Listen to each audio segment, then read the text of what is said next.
My name is Theodore Ted Langford. I'm 68 now, 2 years into what I once called the next chapter, though it feels more like waking up in a house I've lived in all my life but never really explored. For 38 years, I ran a mid-sized manufacturing plant, 3 shifts, 24/7, 365 days a year. I loved it. I told people I loved it. I meant it. The rhythm of deadlines, the satisfaction of solving problems no one else could untangle, the quiet pride of seeing a team hit production targets month after month, it fed something deep in me. I came home to my wife Ellen, raised 4 good kids who are now scattered across states with families of their own, and I felt grateful, truly grateful. Then I retired, and retirement didn't just hand me free time. It handed me a mirror I hadn't looked into for decades. What I saw surprised me, sometimes gently, sometimes like a cold slap. I had underestimated so much. Not the obvious things like money running out or boredom creeping in. No, the real revelations were quieter, subtler, and far more powerful. They reshaped my health, my marriage, my sense of self, and, most unexpectedly, my joy. Here are the 15 things I never saw coming, the ones that turned out to be the true currency of these years. The invisible weight of chronic background stress. I used to laugh when people asked if I was stressed. Me? Nah, I love what I do. And I did. But love doesn't cancel cortisol. There was a low, constant hum in my nervous system, always waiting for the next call, the next breakdown, the next crisis only a plant manager gets handed. When I walked out the door for the last time, I set down what felt like a 15-pound weight I'd been carrying so long I forgot it was there. My shoulders actually dropped, my jaw unclenched at night. I sleep without the phantom buzz of a phone that might ring at 2 a.m. If you're still working and you think you're fine, I'm telling you gently, you're probably wrong. Stress is a thief that steals your face when you're not looking. The hours I didn't just give to work, I gave to exhaustion. I thought retirement meant gaining 40 hours a week. Wrong.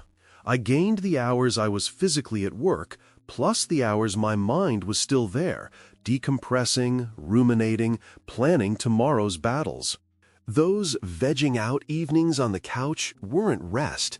They were recovery from a low-grade combat I called normal. Now my evenings have texture again. I read books without skimming. I talk to Ellen without half my brain still at the plant. The exhaustion fog lifted, and I didn't even know how thick it had been. The hidden financial bleed of simply showing up. When I ran retirement numbers, I forgot the daily tax of employment. 24 miles round trip, 5 days a week, 50 weeks a year. That's over 12,000 miles annually just commuting. Gas, tires, oil, brakes. Work clothes I replaced every year or two. Lunches out because there was no time to pack. Coffee runs, fundraisers, United Way pledges, team-building dinners. It added up to thousands of dollars a year I never counted. Now my car has 2,800 miles on it after 2 full years. My savings account thanks me every month. How deeply work was eroding my body. Stress eating was my autopilot. Cheeseburger between meetings, pizza on late shifts, vending machine candy when deadlines loomed. Sedentary hours in conference rooms wrecked my posture. Even though I forced 4:45 a.m. workouts most days, the mental bandwidth it took to plan and execute them was enormous. Retirement removed the decision fatigue. I move more naturally now. Gardening, long walks with Ellen, playing chase with my granddaughter in the backyard. My blood pressure dropped 12 points in the first year. My A1C normalized without medication. The body I thought was holding up fine was actually screaming for reprieve. The gift of waking without an alarm. I used to get 7 to 7.5 hours and call it enough. Now, my body chooses 9 when it needs it, and I let it. No buzzing at 5 a.m. No dread before my eyes even open. No racing thoughts about what's waiting at the plant. Sleep has become deep, restorative, dream-rich. I don't nap anymore. Not because I can't, but because I don't need to. The absence of artificial wake-up calls rewired something fundamental. I feel 20 years younger in my cells. How many friends were really just colleagues? I talked to dozens of people every day, laughed, vented, celebrated wins together. I thought those were friendships. Retirement showed me the difference. Real friends drive 50 miles at midnight when your tire blows. Real friends sit in silence with you when your daughter's marriage is crumbling. Real friends don't vanish the day your badge is turned in. I still respect every person I worked with. Many were good people, but true friendship is measured in loyalty beyond payroll. How quickly the organization forgets you. I used to joke, the cemetery is full of irreplaceable people.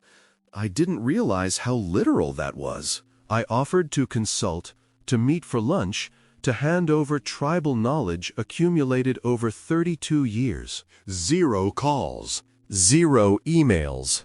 The Monday after my last Friday, I was already past tense. It stung at first, then it freed me. No one is indispensable. That truth hurts until it liberates. The quiet fortune hidden in mundane optimizations.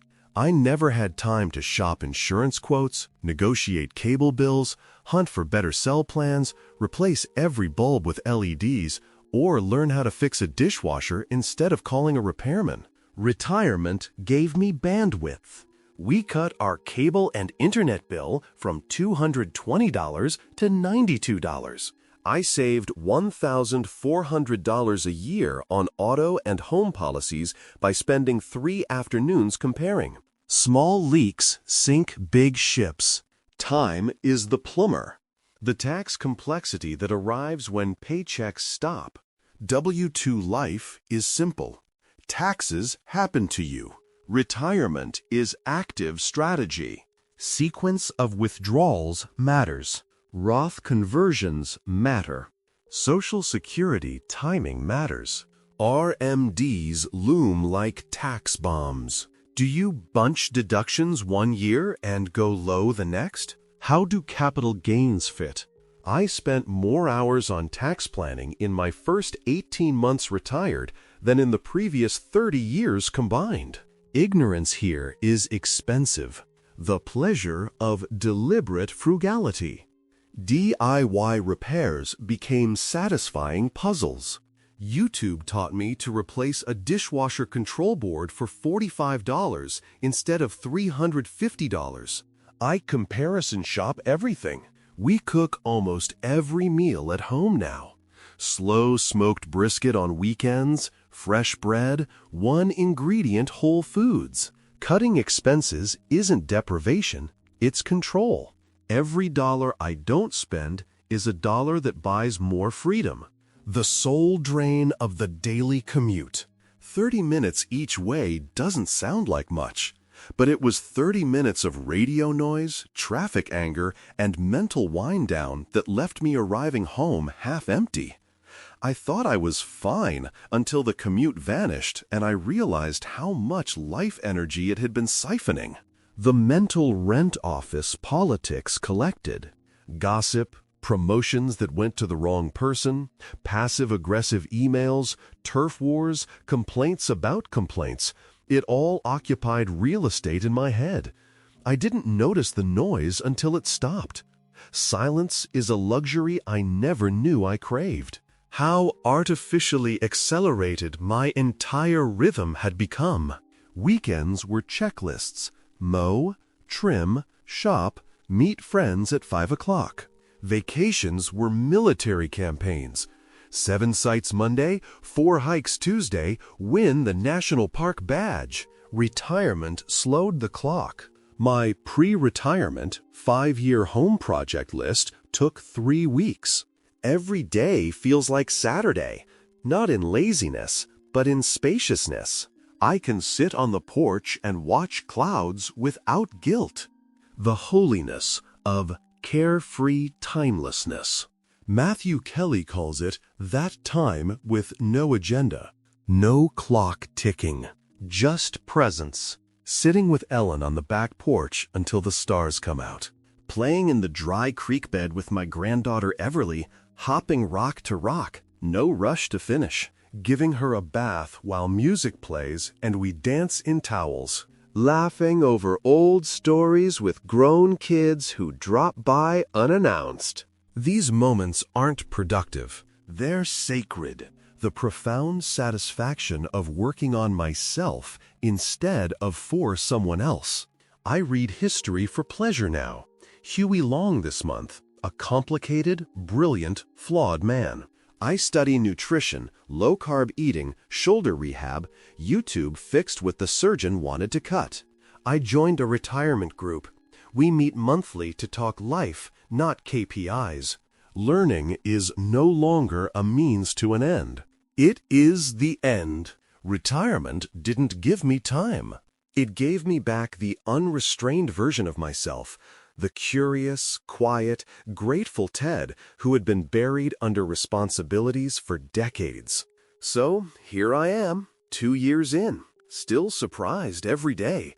Retirement isn't an escape, it's a revelation.